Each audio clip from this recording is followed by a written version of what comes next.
Hi everyone. We're still in microbial genetics. I'm in section 8. I want to talk about section 8.5. Again, I'm not using the textbook because there's so much information there, and I find just this one diagram will help me explain what I'd like to explain. You don't really need this diagram. I didn't put it in your lecture study guide, but it's just helps illustrate what I'm talking about. So the concept I want to talk about are mutations. And again, this is something that you've heard about before. A mutation is a change in the sequence of the genome. And so our human genome is made of the chromosomes, made of DNA. Bacterial genomes are made of, one circular piece of DNA, but the DNA has a sequence, and you are familiar with that idea, the ATs, Gs, and Cs. If one of those or one or more of those are changed or deleted or a new one is added, you've changed the sequence of the genome, you've changed the genome, and we would consider that a mutation. Now, if I look at, here's this cartoon of a DNA sequence, and it's saying, oh, we use this DNA sequence to make this RNA sequence through transcription. If I change my sequence of DNA by giving it a mutation, it will change the sequence of the RNA, and that may or may not change the sequence of the amino acids in the protein that's made in translation. So when we have mutations, you can result in a new protein, something that's different, or something that's not. Some mutations have no impact. The protein won't change at all. Some mutations can create a protein that functions better. And those are rare, but they happen. And that's frankly what drives evolution. When there's genetic variety in organisms in a population due to these mutations, and now they're exposed to changing environment. For example, there's all sorts of organisms right now having to deal with warmer environments. And so some organisms in the population may have mutations that make them a little bit more able to survive in warmer climates. So that would be an opportunity for evolution.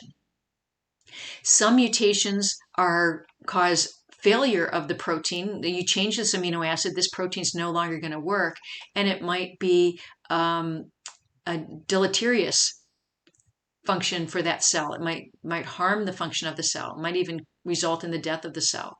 So mutations can have a good impact, a negative impact, or no impact on the outcome of the cell and the proteins that are made.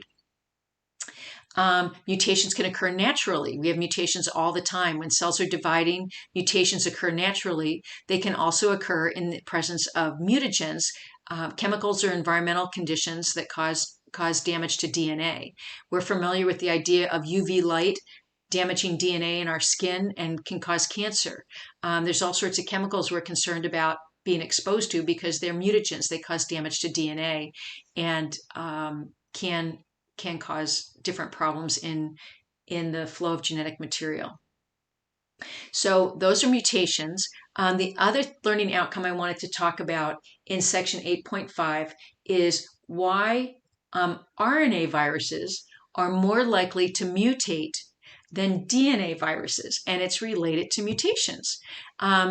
If you think back on, I think it was the previous section in this topic, and we said DNA and RNA each have, DNA has deoxyribose, RNA has ribose, and as part of its structure, and we said ribose is less chemically stable than deoxyribose.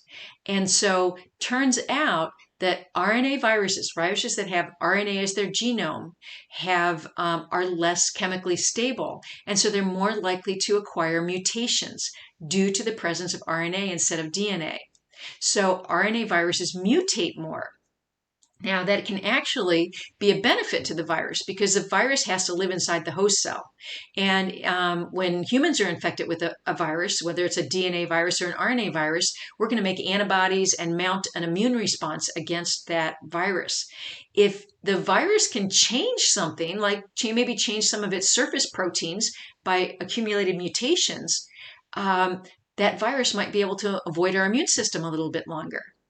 We, we see this all the time because there's lots of RNA viruses that are kind of doing this immunological race with our own cells to try to outsmart our immune system in order to infect us. Some of our important RNA viruses, HIV, the one we already mentioned this, the virus that causes AIDS, is an RNA virus. And it's been really tricky to make vaccines against it because of the way it changes its RNA a lot, and therefore its proteins. Influenza, we have to get influenza shots every year. It's because influenza virus is an RNA virus, and it accumulates mutations faster than a virus that had DNA for its genetic material. And every year it's a little bit different, and we need a little bit different vaccine. Our immune system doesn't necessarily recognize it as well as it did the year before. And finally, SARS-CoV-2, which is the virus that causes COVID-19. And that is an RNA virus. In fact, there's a bunch of coronaviruses, MERS and SARS, and that are pretty serious, cause pretty serious respiratory infections, that these are RNA viruses. And again, we're going to talk a little bit more about this when we talk about vaccines, but it's very likely that we're going to need new COVID vaccines every year because this is an RNA virus. It changes little by little and to outsmart our immune system. So these mutations that are accumulated in RNA viruses make them more able to compete with the immune system and avoid detection by the immune system.